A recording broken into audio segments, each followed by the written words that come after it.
fire burned through me, but I didn't meet his gaze because I knew if I did, I would crack.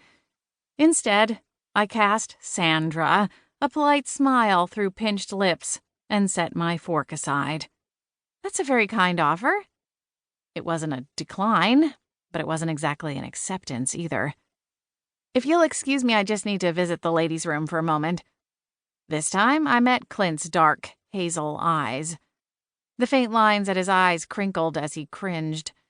He wasn't thrilled by the idea of staying either, but we both knew we would anyway. He offered a grateful smile as I pushed back from the table. "I'll be right back," I said, more as an assurance to Clint than anything. The large lakeside estate had a lot of doors. It would be easy enough to slip out of one and disappear into the night. "I'll get these dishes out of the way," Clint said, as I exited the large, formal dining room. Sandra said something I didn't quite catch. Her voice was still commanding, but it was weaker, raspier than it had been on my last visit. She was in the final stages of a terminal illness, and I knew that weighed heavily on Clint, especially as their relationship had fractured over the years leading up to her diagnosis. Sandra had the best team of healers to fuss and fret over her, making sure she was comfortable and had everything she needed 24/7. But I knew Clint wanted to make himself useful to her as well. My heart went out to the woman's circumstances, but it was hard to make a real connection with her. She was aloof and prickly, even on her best days. Every attempt I made at finding common ground was quickly batted aside by one of her barbed comments or steamrolled by general disinterest. With a heavy sigh, I clasped my hand around the pewter knob of the nearest powder room and pressed the door shut with my opened palm. I flicked on the lights and caught my reflection in the mirror. I wasn't sure exactly what type of woman Sandra wanted for her son, but I got the clear impression that I didn't fit the mold. If I had to guess, I'd say Sandra imagined a willowy blonde with legs for days, bright blue eyes, a dazzling toothy smile, and nary a wrinkle or freckle. If I stood next to Giselle Bundchen, I'd look like a hobbit. At least my toes weren't furry. Scoffing, I tossed my head and stared up at the ceiling. "Pull yourself together, Cora. You can do this." Giving myself a pep talk helped bring my mood up a notch, but I needed more reinforcement. I decided to call in for backup.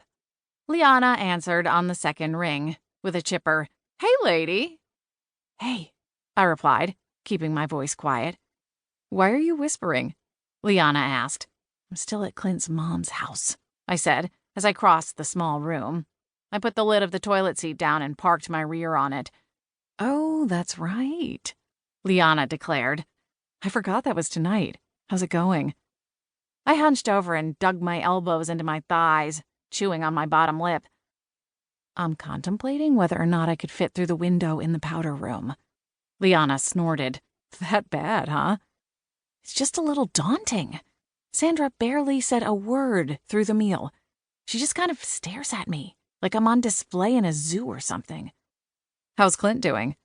"Fine, I guess." I straightened my posture and stared ahead at the vanity.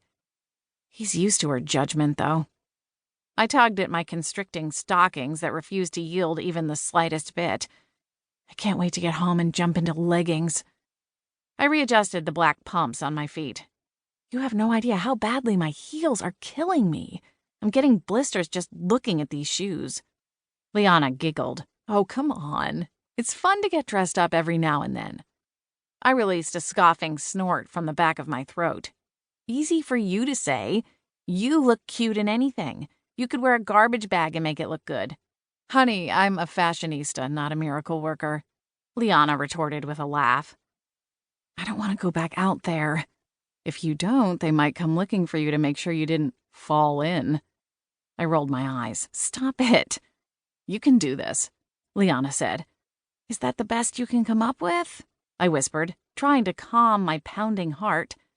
"You've got nothing to worry about, babe. Clint's crazy about you. He's not the kind to get all worked up about what his mother thinks. This is just a formality. Appease the old crone and you can go home." I stood up at the sound of footsteps in the hallway.